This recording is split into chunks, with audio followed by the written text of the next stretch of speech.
इस समय हम आपको दो तस्वीरें दिखाने जा रहे हैं। देश में इस समय यही दो बड़ी खबरें हैं जिनकी तस्वीरें आपके सामने हैं। एक में आंध्र प्रदेश के विशाखापत्तनम में एलजी पॉलीमर फैक्ट्री में हुए गैस रिसाव की तस्वीरें हैं, जिसमें अभी तक 8 लोगों की जान चली गई है और करीब 1000 लोग प्रभावित हैं। दूसरी तस्वीर मुंबई की है, जहां के साइन अस्पताल में लाशों के बगल में हो रहा है मरीजों का इलाज। वीडियो में दावा किया गया है कि ये लाशें यहां घंटों तक पड़ी रहीं और बगल के बेड पर मरीज का इलाज चलता रहा। तो दोनों ही तस्वीरें चिंताजनक हैं। पहली तस्वीर आंध्र प्रदेश के विशाखापत्तनम में जिस तरह से स्ट्रीन गैस का पॉलीमर फैक्ट्री से रिसाव हुआ, 8 लोगों की जान चली गई। कोरोना का संक्रमण तो पहले ही फैल रहा था, ऐसे में ये और एक नुकसान। आज सुबह तड़के ये गैस रिसाव हुआ, अफरा तफरी का माहौल लोगों के बीच में। लगभग 1000 लोग प्रभावित हुए इस गैस लीक के चलते। और दूसरी तस्वीर कहीं ना कहीं पूरे सिस्टम पर सवाल जरूर खड़े करती हैं। संवेदनहीनता से भरी हुई ये तस्वीरें कि जहां पर लाशें रखी हुई हैं जिस वार्ड में, वहीं बगल के बेड पर कोरोना के मरीज का इलाज चल रहा है। जब कोरोना पॉजिटिव आता है तो इंसान पहले ही परेशान हो जाता है, पैनिक में आ जाता है। उसके बाद अगर कोई मृत शरीर बराबर में रखा हो तो आप सोचिए कि उपचार का सही कहा जाए कि उपचार सही से होगा ही नहीं। जो मरीज है वो उस उपचार को एक्सेप्ट ही नहीं कर पाएगा, क्योंकि इतनी नेगेटिविटी उसके अंदर, डर उसके अंदर समा जाएगा। शव के बगल में अगर किसी मरीज का इलाज किया जाएगा तो उसके मन में ये डर आ जाएगा कि कहीं ऐसा ना हो कि मेरी भी जान कोरोना से चली जाए। जबकि हम बता दें आपको, मोर्टेलिटी रेट बहुत कम है। मृत्युंजय हमारे सहयोगी मुंबई से हमसे जुड़ रहे हैं।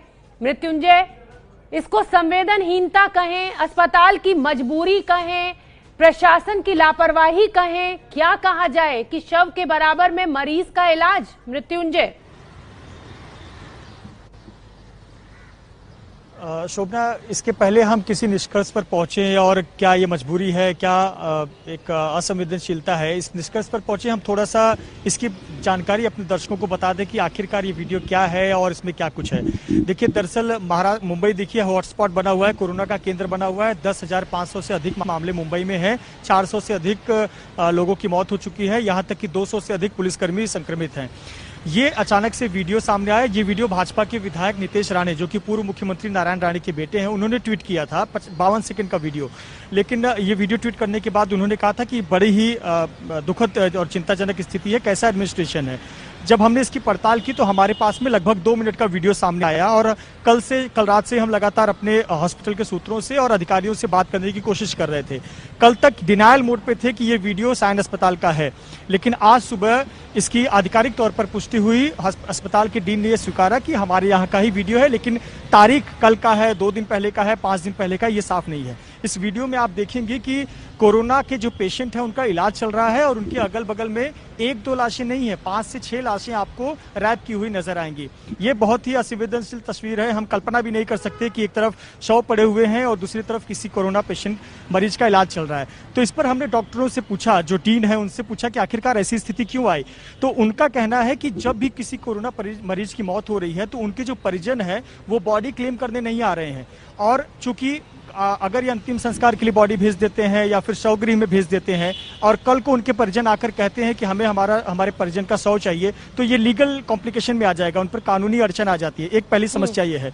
डॉक्टर ने बताया कि बहुत सारे परिजन ऐसे हैं जिनको जब बता रहे हैं कि आपके परिजन की मौत हो गई है तो वो कहते हैं कि हम 5 मिनट में लौट रहे हैं और बाहर जाने के बाद फोन बंद करके वो चले जा रहे हैं। तब इसकी सूचना गृह विभाग को देनी पड़ती है, पुलिस को देनी पड़ती है, पुलिस उस व्यक्ति को ट्रेस करती है, इसमें बहुत ज्यादा समय लग जाता है।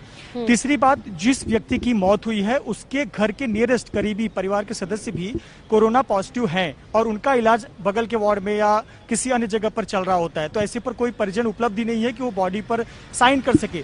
देखिए, बहुत ही लीगल कॉम्प्लिकेशन है और इसमें सरकार की बड़ा दुखद है।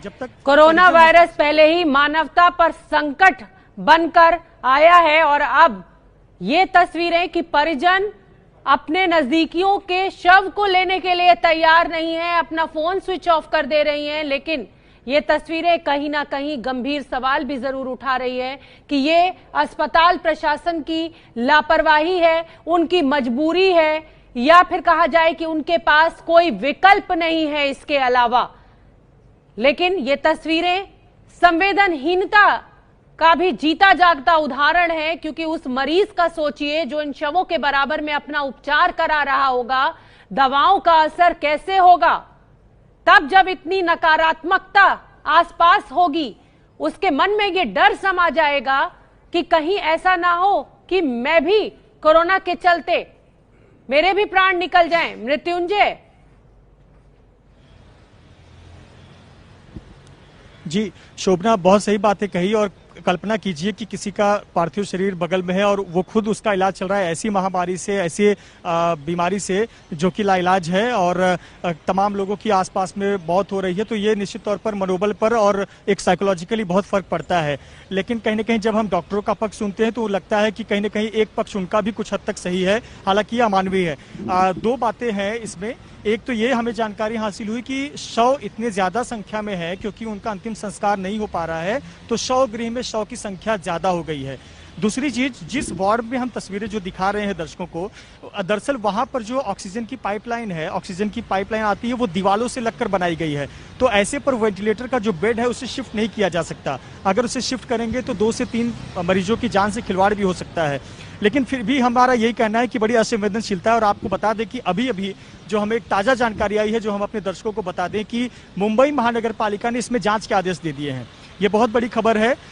ये जब हम लगातार अधिकारियों से बात कर रहे थे तो उन्होंने कहा कि अब हम इसकी जांच के आदेश दिए, ये वीडियो उनके संज्ञान में आ गया है और इसके जांच के आदेश दिए गए हैं कि ये कब का वीडियो है, किस स्थिति में ये वीडियो बनाया गया है, कितने शव थे और क्या हालात थे कि ऐसी मजबूरी में पार्थिव शरीरों के बगल में मरीजों का इलाज हो रहा था। तो शोभना, ये बड़ी खबर, बिल्कुल बड़ी खबर मैं अपने दर्शकों को बताना चाहती हूँ इस समय की। और बड़ी खबर ये कि मुंबई महानगर पालिका ने साइन अस्पताल से जो वीडियो सामने आया है उसमें जांच कराने का आदेश दे दिया है। अब जांच की जाएगी कि इस तरह से अस्पताल की संवेदनहीनता है ये, या ये मजबूरी है अस्पतालों की, या ये प्रशासन की लापरवाही है। अब जांच होगी तभी कुछ सामने आएगा।